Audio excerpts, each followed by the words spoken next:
Hey everyone, welcome back to my रेजमिल channel. तो मकर संक्रांति आने वाली है तो क्यों ना कुछ मीठा हो जाए। तो आज मैंने लड्डू बनाए हैं बहुत ही आसान तरीके से।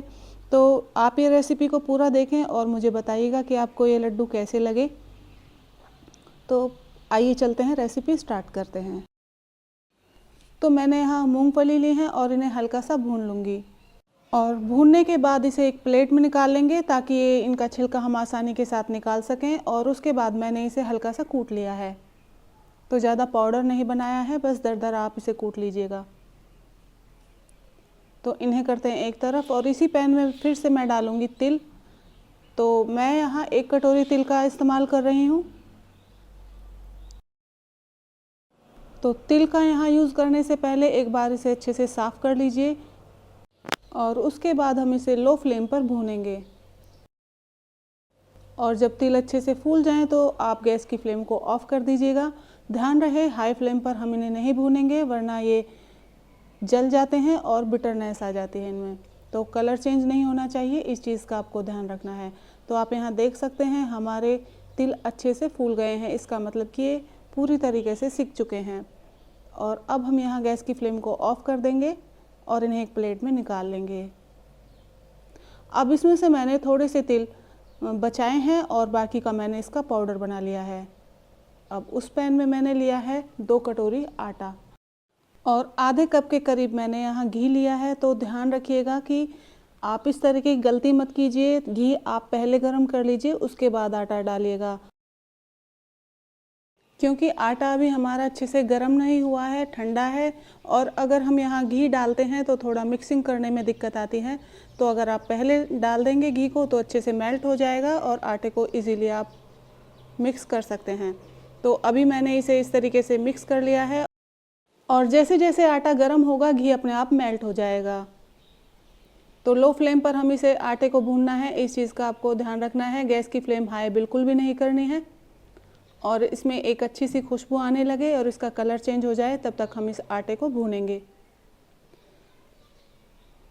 तो यहाँ थोड़ा टाइम ज़्यादा लग सकता है क्योंकि हमें आटा भूनना है, तो इसमें थोड़ा टाइम जाता है और फिर लो फ्लेम पर हम भूनेंगे।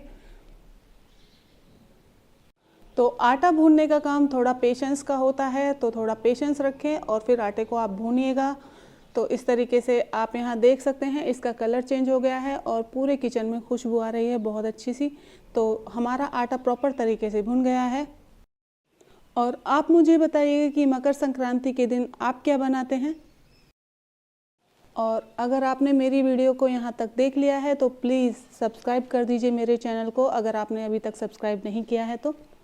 बेल आइकन को प्रेस कर दीजिए ताकि मेरी वीडियो की नोटिफिकेशन आप सभी तक पहुंच जाए और आप इजीली मेरी वीडियो को देख पाएँ। तो आटा भुन गया है, इसे एक साइड में रखूंगी और एक बर्तन लिया है, इसमें मैं डालूंगी 2 कटोरी गुड़। अगर आपको गुड़ के बड़े टुकड़े नज़र आ रहे हैं तो इन्हें छोटा कर लीजिए। और 2 से 3 चम्मच के करीब मैंने यहाँ पानी डाला है, ज़्यादा पानी का मैंने यूज़ नहीं किया है। और ध्यान रखिएगा आटा या तो आप किसी दूसरे बर्तन में ट्रांसफ़र कर दीजिए या फिर बीच बीच में आप इसे चलाते रहें ताकि बॉटम से लगे नहीं। और आपको ये लड्डू की रेसिपी कैसी लग रही है मुझे कमेंट ज़रूर कीजिएगा और मेरी वीडियो को लाइक शेयर सब्सक्राइब करना बिल्कुल भी मत भूलिए। तो यहाँ मैं इसे गुड़ से बना रही हूँ, आप चाहें तो यहाँ चीनी का भी इस्तेमाल कर सकते हैं। और जब आप ये लड्डू की रेसिपी ट्राई करें तो मुझे कमेंट करके ज़रूर बताइएगा कि आपने लड्डू बनाए वो कैसे बने, रेसिपी आपको कैसी लगी। और हमारा गुड़ अच्छे से मेल्ट होने के बाद मैंने यहाँ 1 से 1.5 चम्मच के करीब देसी घी का इस्तेमाल किया है। और अब हम इस गुड़ की चाशनी को पकाएंगे, तो ज़्यादा नहीं पकाना है, ये भी ध्यान रखना है।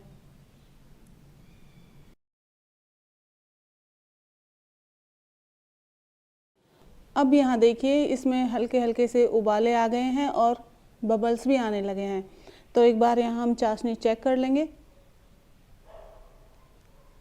थोड़ी सी चाशनी हम पानी में डालेंगे इस तरीके से, और जैसे ही ये फैलती है तो आप समझिए कि अभी इसे थोड़ा सा हमें और पकाना है।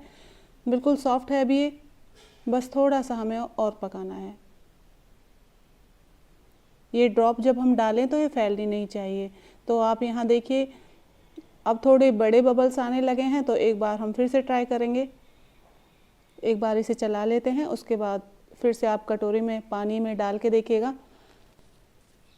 तो अब जो मैंने यहाँ ड्रॉप डाली हैं वो फैली नहीं है, और एक बार हाथ से चेक करते हैं।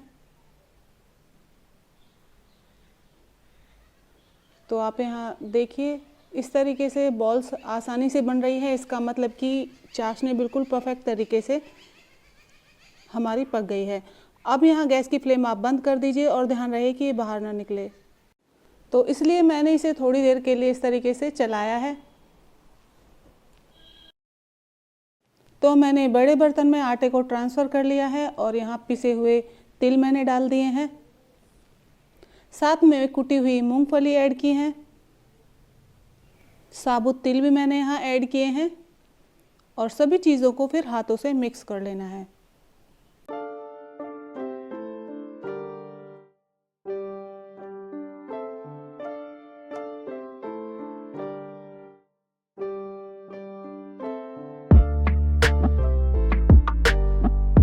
और अब मैंने यहाँ चाशनी डाल दी है।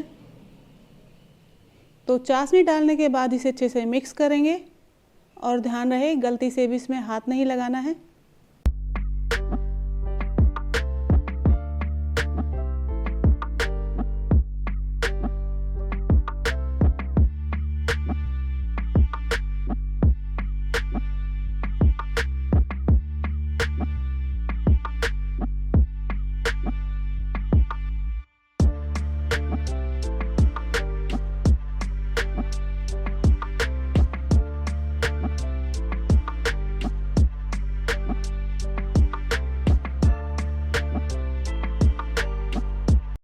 तो अच्छे से इसे मिक्स कर लेना है और इतना ठंडा होने देना है कि आप इसे आसानी के साथ हैंडल कर सकें, और लड्डू बना दीजिए।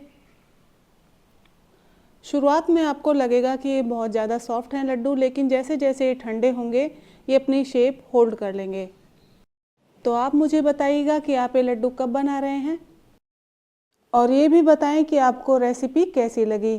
तो फिर मुलाकात होती है नेक्स्ट वीडियो में नई रेसिपी के साथ। तब तक के लिए बाय बाय।